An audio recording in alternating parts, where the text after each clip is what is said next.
গণতন্ত্র সুসংহত করতে অন্তর্বর্তীকালীন সরকার কাজ করবে বলে মনে করেন বিশিষ্টজনরা। তারা বলছেন, এই সরকারের প্রথম কাজ আইন শৃঙ্খলা পরিস্থিতি নিয়ন্ত্রণে আনা, অর্থনীতি পুনরুদ্ধার, মূল্যস্ফীতি নিয়ন্ত্রণে ও রাষ্ট্র সংস্কারের উপরও জোর দিয়েছেন তারা। এক্ষেত্রে অন্তর্বর্তী সরকারকে সময় দেওয়ার পক্ষেও বিশিষ্টজনরা।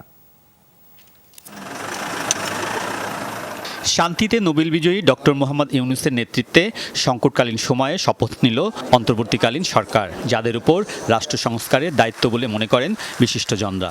গণতন্ত্রের পুনরুদ্ধার, সুশাসনের পুনরুদ্ধার এবং আমি বলবো ব্যক্তিগত সাংবাদিক হিসাবে স্বাধীন মুক্ত সাংবাদিকতার প্রত্যাবর্তন।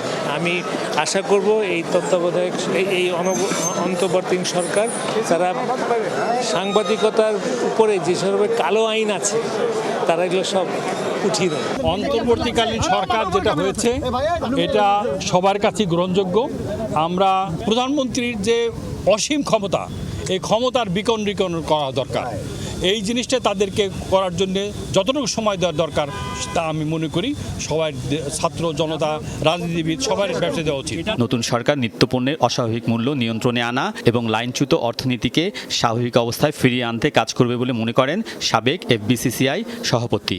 অর্থনীতির অবস্থা খুবই খারাপ, ব্যাংকগুলো ভেঙে পড়েছে, বাংলাদেশ ব্যাংকে কোনো নিয়ন্ত্রণ নাই। এই অর্থনীতিতে ডিসিপ্লিন ফিরিয়ে নিয়ে আনতে হবে। তার মতে এই মুহূর্তে অন্তর্বর্তী সরকারের প্রধান কাজ আইন শৃঙ্খলা পরিস্থিতি নিয়ন্ত্রণে আনা।